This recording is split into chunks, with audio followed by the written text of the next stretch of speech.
말씀을 보도록 하겠습니다. 은혜 받으신 하나님의 말씀은 누가복음 3장 23절에서 38절의 말씀을 가지고 조상 잘 섬기고 사랑하자, 이와 같은 제목으로 잠시 은혜를 받도록 하겠습니다. 우리가 기독교인들이 조상 잘 섬기자 하면 오해하는 뉴스가 있습니다. 그게 뭐냐면 우상숭배, 제사 잘 지내자, 제사 지내자, 이렇게 이제 생각을 할 수 있는데, 한번 여러분들이 그 말씀을 한번 끝까지 한번 들어보시면 도대체 어떻게, 왜 조상을 잘 섬기자고 하고 사랑하자 이렇게 하는지 그 이유를 알게 될 겁니다. 여러분들 이렇게 서론적에서 말씀을 드리지만 진짜 우리는 조상을 잘 알아봐야 됩니다. 그리고 그 조상을 잘 섬기고 사랑해야 돼요. 그렇게만 궁금증을 가지고 계속 들으시면 이제 답이 나오게 됩니다. 그렇게 하시게 되면 아마 잃어버리지 않을까 하는 생각을 갖게 됩니다. 이 누가복음 3장 23절에 보게 되면 한번 읽어보죠. 23절을요. 시작. 예수께서 가르침을 시작할 때 30세쯤 되시니라. 거기까지만 보죠. 자, 예수님께서 이제 공생의 가르치심 시작했다, 이 말은 공생의 시작을 언급하는 말입니다. 공생의 첫 삽을 뜨게 되는데 그때의 나이를 뭐라 그러냐, 30세쯤 되었더라. 우리나라로 치면은 32세 정도 되겠죠. 만으로, 다른 나라는 다 만으로 하니까 30세, 이렇게 만 30세를 의미하고 있습니다. 여러분들은 이 30세쯤 되었더라, 이 말씀을 알고 있습니다. 그리고 이 말씀을 수도 없이 보았고, 예수님이 공생이 언제 시작했습니까 하면 누가가 쓴 누가복음을 단서로 해서 30세 이렇게 정확한 답을 이야기를 합니다. 그런데 우리는 여기서 의심해 볼 필요가 있습니다. 뭘 의심해 볼 필요가 있느냐면, 제가 말씀을 드렸죠. 부정하기 위한 의심은 도움이 되지 않지만 믿기 위한 의심은 반드시 가져야 된다고. 그게 우리의 신앙을 성숙시키고 하나님 나라로 바로 이끌어가게 됩니다. 많은 걸 알게 한다고요. 자, 그런 의미에서 우리는 그냥 30세에 예수님이 사역을 시작했다라고 이야기를 알고 있고, 그렇게 또 오늘 말씀 성경에 나와 있기 때문에 다 알고 있습니다. 그런데 그런 의심은 해보지 않았습니다. 왜 하필이면 30이었을까? 아니 12살에도 사역을 하시면 얼마나 좋았을까? 왜 꼭 30세에서 3년 반 동안 이렇게 하셨어야 됐을까? 더 많은 사역을 일찍 시작했으면 더 많은 업적을, 더 많은 하나님의 일들을 해낼 수 있었을 텐데 하는 생각을 여러분들은 갖지 않느냐 이거예요. 왜 하필이면 30세냐 이거예요. 누가가 이 말씀을 기록할 때 우리 생각으로는 뜬금없이 30세쯤 되었더라 하고 그냥 예수님의 사역의 시기를 설명하기 위해서 배경 설명으로 썼을까? 물론 그런 의미도 있을 겁니다. 그러나 단순히 누가가 그런 의미에서 30세에 시작했더라 라고 썼을까요? 그렇지가 않습니다. 유대인들은 6살만 되면 신명기 6장 셰마 교육을 시작합니다. 들으라 이스라엘에서 셰마 교육을 시작을 하게 되고, 10살에 되면 미드라시, 다시 말하면 이것은 랍비들이 성경에 나와 있는 율법의 해석서입니다. 율법뿐만 아니라 성경에 나와 있는 한 요절들을 해석을 하는 거예요. 그걸 공부하기 시작합니다. 그래서 구약의 수많은 한 요절들로 압축되어 있는 부분들이 창세기에 보면 너무나도 많이 나오고 있습니다. 그래서 그 요절에 대한 더 이상 우리는 접근을 하지를 못합니다. 왜냐하면 그 한 가지 구절을 가지고 우리가 해석하기라는 것은 불가능합니다. 그런데 그들은 몇천 년에 걸쳐서 그 한 가지 요절들, 단 한 가지의 단서들을 놓치지 않고 그것을 해석했습니다. 그게 이제 제가 아까 말씀드린 아포크라페 이렇게 이야기를 하고 있는데, 그것이 바로 미드라시라고 그래서 랍비들이, 유대 율법 학자들이 바로 한 절 기록되어 있는 것을 해석을 한 겁니다. 그런데 유대인들은 바로 이 미드라시를 10살만 되면 공부를 하기 시작합니다. 율법의 해석서를요. 바로 이 미드라시에 의하면 23절에 대한 단서가 풀리게 됩니다. 바로 30세쯤 되었더라 하는 것도 우리가 미드라시로 해석을 해볼 필요가 있다 이거죠. 거기에는 뭔가 이유가 있다 이겁니다. 그리고 10살 때 되면 미드라시를 공부하고 그들이 나이가 12살이 되면 이제 본격적으로 율법 수업을 받게 됩니다. 그래서 율법에 의해서 금식도 하게 되고 안식일도 철저히 지키게 하고 율법의 모든 법규를 그들은 준수를 하게 됩니다. 마찬가지로 예수님도 그런 과정을 다 거쳤습니다. 근데 오늘 보게 되면 예수님이 30세쯤에 사역을 시작했더라 라고 이야기를 하고 있는데 이것은 그냥 뜬금없이 나온 말씀이 아니라 이거죠. 예수님은, 다시 말하면 하나님은 율법에 대해서 마태복음 5장 17절 18절에 말씀하시기를 율법을 폐하러 온 것이 아니라 완전케 하고 율법의 1.16도 결코 변질되지 않는다 라고 말씀을 하고 있습니다. 그것이 다 이룰 것이다, 이루어진다 라고 말씀을 하셨어요. 그렇다면 예수님의 사역도 하나님이 정하신 그 입법자 되신 그분이 또한 준법자가 됩니다. 그래서 당신의 법을 초월해서는 안 돼, 무시해서는 안 된다 이거죠. 그러니까 당신이 정한 그 원칙을 지켜야 됩니다. 율법이라는 원칙을 말을 하는 거거든요. 그 원칙을 지켜야 됩니다. 그러니까 율법을 준수해야 된다 이거죠. 그 율법을 준수할 수밖에 없습니다. 그래서 예수님은 그분이 이 땅에 오시면서 율법을 폐하러 온 것이 아니라 완전케 하러 왔다 함으로 말미암아 그렇게 말씀하시고 스스로 율법을 그분이 무시한다든가 초월하면 그분은 범법자가 되는 겁니다. 그래서 그분은 그 말씀을 지키기 위해서 바로 30세부터 시작을 했습니다. 민수기 4장 3절에 보면은 바로 그 사실에 대해서 율법은 명시하고 있습니다. 30세 이상이 되어야만 유대의 지도자가 될 수 있고 산하들인 공의의 회원이 될 수 있고 또 레위인의 자손으로서 성전에서 봉사할 수 있는 자격을 갖게 된다 이렇게 말씀을 하고 있습니다. 그러니까 30세라는 것은 그냥 뜬금없이 등장한 나이가 아닙니다. 그냥 의미 없이 누가가 배경을 설명하기 위해서 쓴 것이 아닙니다. 다 의미가 있습니다. 바로 율법을 초월하지 않은 겁니다. 그분은 하나님의 말씀 그대로를 준수해서 결국 30세에 율법이 정한 바 30세부터 성전에서 봉사할 수 있다는 제사장이 될 수 있고 또 산헤드린의 공의의 율법 이스라엘의 최고의 의결 기구인 산헤드린 공의의 회원이 될 수 있는 나이 그 30을 바로 지켜서 예수님께서는 바로 30세에 그분은 사역을 시작한 겁니다. 그러니까 아무 의미 없이 성경은 기록되어 있는 것이 아니라 이거죠. 그런데 23절 아까 읽다 말은 하반절을 한번 읽어보겠습니다. 하반절 사람들의 시작 사람들의 아는 대로는 요셉의 아들이니 요셉의 이상은 헬리요. 예, 요셉의 이상은 아버지는 누구냐? 헬리. 예수님의 그냥 육신의 아버지가 요셉인데 그의 아버지가 잘 들어보시기 바랍니다. 굉장히 중요합니다. 헬리요. 24절에 보면 그 이상은 맏다시오 이렇게 나오고 있습니다. 마태복음에 나와 있는 예수님의 계보가 있고 누가복음에 나오는 예수님의 족보가 있습니다. 여러분들이 마태복음을 보게 되면 마태복음을 한번 찾아볼까요? 마태복음 1장으로 한번 가보겠습니다. 마태복음 1장에 보게 되면 15절 하반절을 보면은 마태복음 1장 15절 하반절을 보게 되면 맏단을 낳고 맏단은 야곱을 낳고 야곱은 마리아의 남편 요셉을 낳았으니 이렇게 말씀을 하고 있습니다.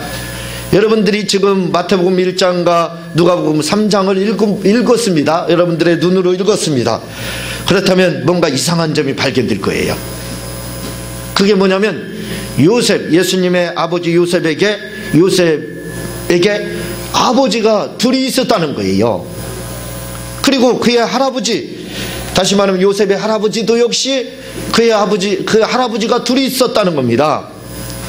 너무 놀랍지 않습니까? 아니 어떻게 예수님의 그 족보를 말을 하면서 할아버지가 들려지기 시작합니다. 증조할아버지, 예수님으로 말하면 이제 증조할아버지죠. 증조할아버지가 틀립니다. 한 곳은 맏단으로 나오고 하나는 맏닷으로 나옵니다. 하나는 야곱으로 나오고 요셉의 아버지가 야곱으로 나오고 하나는 헬리로 나오고 있습니다. 누가복음에는 헬리로 나오고 있어요. 어떻게 해서 이런 일이 있을 수 있느냐 이거예요. 우리가 누가복음의 족보와 마태복음의 계보를 잘 이해를 해야 됩니다. 제가 몇 번 말씀을 드린 적이 아마 있을 거예요. 그리고 제 책 삼위일체와 예수라는 책에서 이 부분에 대해서 더 자세히 설명을 이미 하고 있습니다.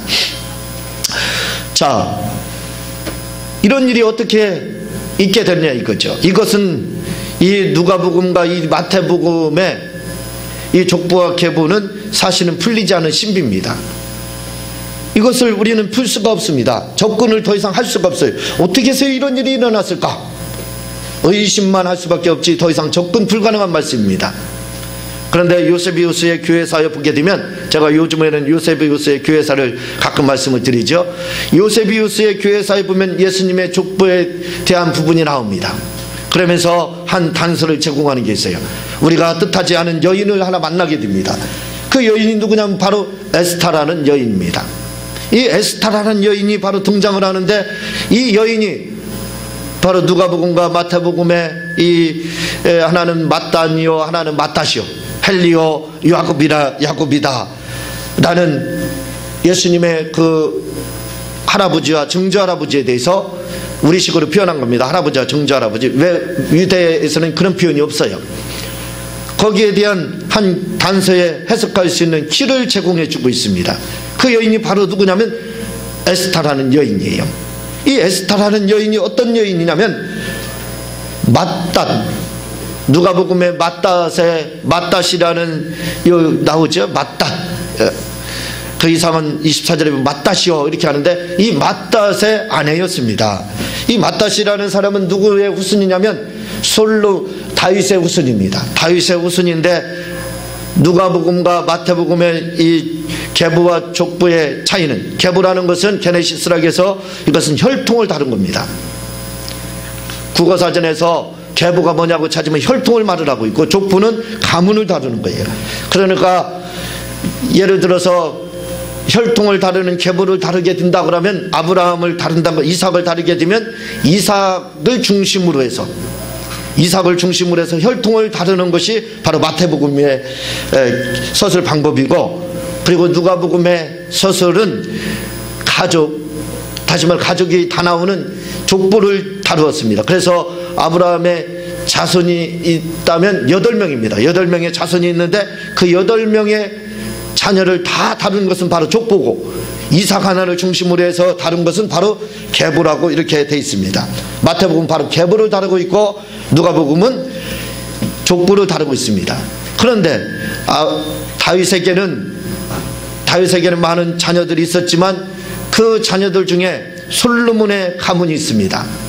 마태복음은 솔로몬의 가문을 다루고 있고, 누가복음은 솔로몬의 바로 형인 나단이라는 사람이 있습니다. 이 나단이라는 사람이 누구냐면, 그의 어머니는 밧세바, 우리아의 아내 밧세바, 우리가 너무나도 잘 알고 있는 거죠. 밧세바에게는 4명의 아들이 있었는데 그 중에 셋째가 나단이고, 그 중에 말째가 바로 솔로몬 왕입니다. 그래서 솔로몬의 혈통으로 내려와서 기록된 것이 바로 마태복음입니다. 너무 어렵나요? 어렵지 않죠? 그리고 누가복음은 솔로몬의 바로 형에 해당하는 나단으로부터 내려온 계보를 기록이 되어 있습니다. 그래서 이 가문이 이별을 하게 돼요. 다윗으로부터 다윗의 후손으로부터 하나는 솔로몬의 가문, 하나는 나단의 가문으로 내려오기 시작해서 이별을 하게 됩니다. 그 이별이 1000년 동안 이어졌던 거예요. 그런데 바로 오늘 누가복음을 통해서 바로 하나로 다시 만나게 되는 거예요. 1000년 만에 만나는 가문이 되는 겁니다. 그 주인공이 바로 누구냐면 에스타라는 여인이 그 역할을 하게 됩니다. 이 에스타라는 여인이 결혼을 하게 되는데, 그 여인이 결혼한 사람이 누구냐면 나단의 집안과 결혼을 했는데, 그 후손이 누구냐면 바로 맏닷이에요. 이 맏닷이라는 사람과 결혼을 했는데, 에스타라는 여인이 결혼을 했는데 자녀를 낳았습니다. 그 자녀의 그 아들이 누구냐, 바로 오늘 본문에 나온 헬리입니다. 그런데 이 여인이 헬리를 낳았는데 그만 이 맏닷이라는 사람이 요절을 했습니다. 일찍 죽었어요. 그래서 이 에스타라는 여인이 이 헬리라는 아들을 데리고 누구한테 재혼을 하게 되냐면 바로 맏단에게, 동생들은 맏단에게 결혼을 하게 됩니다. 아들을 데리고 결혼을 하게 돼요. 그래서 그가 낳은 아들이 누구냐면 바로 요셉입니다. 야곱이에요. 마태복음에 나오는 야곱입니다. 그리고 이 헬리라는 그러니까 야곱의 형이 누구냐면 헬리입니다. 오늘 본문에 나오는 헬리가 형이 되는 거예요. 이 헬리가 결혼을 했습니다. 결혼을 했는데 그만 이 헬리가 자녀를 낳기 전에 요절을 해서 일찍 죽게 돼요. 그래서 할 수 없이 이스라엘은 계대 결혼이라는 제도가 내려옵니다. 여러분들이 계대 결혼이라는 것은 율법에도 이미 명시되어 있습니다. 이 계대 결혼이 얼마나 중요하냐면 예수님이 이 땅에 오실 때 곡선으로 왔다 이거죠. 직선으로 오지 않았습니다. 왜냐하면 계대 결혼 때문에 바로 곡선으로 오게 됩니다. 그래서 계대 결혼에 의해서 형이 있는데, 형이 결혼했는데 형이 자녀가 없이 죽었다. 그러면 그 형수가 되는 그 형의 아내는 다른 데로 시집을 가는 게 아니라 둘째 그 동생한테 시집을 다시 가게 됩니다. 그래서 자녀를 낳아서 그 낳은 자녀를 형에게 족보로 올려버리는 거예요. 그리고 둘째 자식이 바로 자기 자식이 되는 겁니다. 그러나 혈통상으로는 어떻게 해요? 혈통은 양자로 간 거기 때문에 둘째 아들의 혈통을 갖게 되는 거죠. 그런 제도가 바로 계대결혼 제도인데, 우리가 사도 요한복음 4장에 나오는 사마리아 여인에 대해서 네가 자녀가 몇 명, 네 남편이 몇 명 있느냐 하는 거 대답을 못합니다. 그래서 주님이 말씀해요. 네 남편이 5이 있었으나 이렇게 말을 해요. 맞습니다 라고 이야기를 합니다. 사람들은 사마리아 여인을 가리켜서 아주 가늠한 여인, 아주 타락한 여인 이렇게 이야기합니다. 창녀 같은 여인 이렇게 이야기를 해요. 그러나 이 여인은 바로 그런 여인이 아닙니다. 이 여인은 계대결혼을 존중해서 바로 5명의 형제와 결혼했던 그 여인입니다. 큰 형과 결혼했는데 큰 형이 죽었어요. 자녀를 낳지 못하고 둘째하고 그래서 다시 결혼했는데 또 죽었어요. 셋째하고 결혼했는데 또 죽었어요. 넷째하고 결혼했는데 또 죽었어요. 마지막이 바로 5입니다. 그러니까 이 여인은 거룩한 여인입니다. 율법을 지킨 여인이에요. 그래서 이 여인이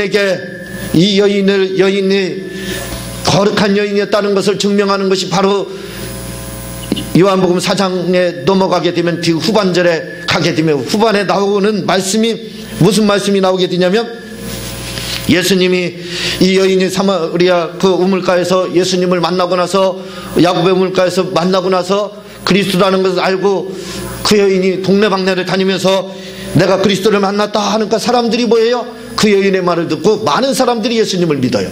그리고 그들이 예수님 앞에 달려나와서 후에는 내가 네 말 때문에 믿는 게 아니라 예수님의 말씀과 그분을 만나서 믿는다 하고 그분을 예수님을 직접 영접했다 해서 많은 사람들이 예수님을 믿었다 하는 것이 사도 요한복음 4장에 나옵니다. 만약에요 이 여인이 부정한 여인이었다면 누가 그 여인의 말을 듣겠어요? 예? 누가 그런 창녀 같은 여인의 말에 귀를 기울이고 예수 믿겠느냐 이거예요. 안 믿습니다. 그 여인이 동네에서 유지입니다. 아주 존경받는 사람. 다른 사람들은 누구도 계대결혼을 하지 않고 형이 죽으면 그대로 그건 필수가 아니에요. 필수인데 후에 가서는 지키지 않았어요. 그래서 지키지 않고 다른 남자한테 결혼을 했지만 이 여인만은 그렇게 하지 않았습니다. 율법을 그대로 준수했습니다. 그래서 그 율법대로 지켰기 때문에 동네에서는 그 여인을 얼마나 존경했는지 몰라요. 그 여인을 존경하고 그 여인의 말이라면, 그 여인이 말씀을 하면 그대로 다 믿었습니다. 그래서 예수님이 그리스도가 하니까 그 말씀을 들은 모든 사람들이 다 예수를 믿었더라 하고 요한복음 4장에 그렇게 나오고 있습니다. 바로 그것은 계대결혼을 설명하는 거예요. 계대결혼에 의해서 바로 그렇게 된 겁니다. 우리나라가 기독교 국가였다는 것이, 복음이 일찍 전해졌다는 것이 우리 퍼즐그래머 성경 아카데미에 보면은 그게 나오지만 역사적으로 그런 증거들이 너무나도 많이 있습니다. 왜냐하면 우리나라에도 계대결혼이 있었습니다. 고구려 때 9대 왕이 고국천왕이었어요. 이 고국천왕이 결혼을 했는데 그만 자녀를 낳지 못하고 죽었습니다. 그래서 그 황후가 되는 그리고 다음에 황제가 누가 됐냐면 그의 동생 산상왕이 황제가 됐습니다. 그런데 산상왕은 누구랑 결혼하냐면 자기 형수랑, 다시 말하면 황후랑 다시 결혼해서 자녀를 낳게 됩니다. 이것은 고구려에 바로 계대결혼 제도가 있었다는 거예요. 그래서 이조시대, 조선시대에 그 여인을 가리켜서 도저히 이해를 못하는 거예요. 이 여인은 아주 음란한 여인이다 그렇게 평가를 합니다. 그러나 당시에 그것은 흔한 거였어요. 그래서 백성들도 아무 말도 대모도 일으키지 않고 거기에 시위하지도 않았습니다. 문제 삼지 않았습니다. 어떤 대신들도 문제 삼지 않았어요. 왜? 당연한 거기 때문에. 그게 당시의 문화였어요. 그러나 이것이 그때 당시 고구려만 있었느냐? 아닙니다. 바로 백제에도 있었습니다. 여러분들이 근초구왕이라는 사극을 봤는지 모르겠어요. 근초구왕의 그 아버지의 그 전에 왕비가 바로 그 위에 그 황후였던 사람이 또 황후가 되잖아요. 그게 바로 뭐냐면 그걸 문제시하지 않습니다. 당연시하게 받아들였어요. 왜? 우리나라에도 바로 기독교의 영향. 그래서 우리나라가 천순의 자손, 하나님의 자손이라 그러는 겁니다. 그런 풍습들이, 그러한 제도들이 우리나라에도 계속 있었어요. 그건 바로 이스라엘의 영향을 받았기 때문에 그렇습니다. 우리가 바로 하나님의 후손이기 때문에 그렇다 이거죠. 바로 이 이 에스타라는 여인이 바로 그런 여인입니다. 그래서 이 에스타라는 여인을 통해서 바로 두 가문이 만나게 되는 거예요. 그래서 낳은 것이 누구냐면 헬리요, 그 다음에 야곱을 낳았고, 그 다음에 이 헬리가 결혼해서 자녀를 낳지 못하고 죽어서 그 형수와 다시 야곱이 결혼을 하게 해서 낳은 자가 누구냐? 바로 예수님의 육신의 아버지 요셉이 되는 겁니다. 그러니까 혈통으로는 요셉이 누구의 가문이에요? 솔로몬의 피가 흐르고 있는 겁니다. 가문으로 하면 바로 나단의 가문에 속하지만, 그러나 혈통으로 하면 바로 솔로몬의 가문에 해당해서 마태복음은 솔로몬의 가문으로 내려오는 거고, 누가복음은 바로 족보로다 이렇게 다루고 있는 겁니다. 힘들지 쉽게 설명을 하려고 해도 이게 어려운 거니까 이렇게 되는데, 자, 그렇게 해서 내려와서 진짜 아브라함과 다윗의 자손 예수 그리스도의 세계라한 다윗이 바로 누가 되냐면 헬리, 다시 말하면 야곱 더 내려가다 보면 그 다윗이 누구냐면 요셉이 되는 겁니다. 요셉이 아브라함과 다윗의 자손이 돼서 요셉이 다윗이 되는 거예요. 그 다윗에서 태어난 사람이 바로 예수님이라 이거죠. 그래서 아브라함과 다윗의 자손 예수 그리스도의 세계라 하는 마태복음 1장 1절이 그래서 이루어지는 겁니다. 자, 이것은 여기까지는 배경 설명을 복잡하게 이렇게 되는 것 같은데, 자, 이제 중요한 게 있습니다. 그런데 여기서 뭐라 그러냐면 그 이상은 누구누구요? 이상에서 이상이 나옵니다. 이 이상이라는 말이 뭐냐면 바로 조상이라는 뜻이에요. 우리나라 말로 하면 조상. 그걸 풀이하면 아버지라는 뜻을 가지고 있습니다. 그래서 성경은 할아버지라는 말이 나오지 않고 있습니다. 왜냐하면 아버지라는 것은 끝을 말을 하고 있어요. 마지막이라 이거죠. 아버지는 마지막입니다. 끝이에요. 우리는 할아버지, 증조할아버지 이렇게 붙이고 있지만 유대에서는 마지막이기 때문에 아버지예요. 다 아버지입니다. 그러니까 아브라함도 이삭도 아버지고 야곱도 아버지고 또 아브라함도 아버지가 되는 거예요. 다 아버지입니다. 조상이라는 자체가 아버지예요. 그래서 거슬러 올라갑니다. 요셉의 이상은 헬리요, 요셉의 아버지는 헬리요, 그 이상은, 그 조상은, 그 아버지는 마따시요, 이렇게 올라가는 겁니다. 그러니까 조상이라는 뜻이 뭐냐면 바로 이상이 바로 조상이다. 아버지라는 뜻이에요. 아버지가 조상이라는 뜻입니다. 그러니까 지금 여기서 이상 하는 것은 다 아버지를 말씀하고 있어요. 우리가 조상을 잘 섬겨야 됩니다. 기독교인들은 조상을 섬기지 않는다고 해서 많은 분들이 잘못됐다, 그래서 예수 믿지 않는다 이야기하지만, 사실 따지고 보면요, 우리보다 진짜 조상을 잘 섬기는 사람 한 명도 없습니다. 진짜 조상 잘 섬기는 백성은, 우린 국민들은 바로 우리 기독교인들입니다. 천주교도 그 조상을 잘못 섬기고 있어요. 제사를 지내고 있기 때문에. 그러나 우리 기독교만은 바르게 지금 조상을 섬기고 있습니다. 그 조상이 누구라고 거슬러 올라가다 보니까 38절에 보면은 아담이요 그 이상은 하나님이 아버지로 설명되고 있습니다. 우리의 조상이다, 이상이다 이렇게 말씀을. 그러니까 우리의 조상이 누구라고요? 하나님입니다. 예수님이 바로 우리의 조상이 되는 거예요. 그러니까 우리가 조상을 잘 섬긴다는 말은 누구를 말하는 거예요? 우리는 진짜 조상을 알아보고 있습니다. 저 조상을 섬긴다고 하는 사람들은 진짜 조상을 알아보지 못하고 있는 거예요. 그러나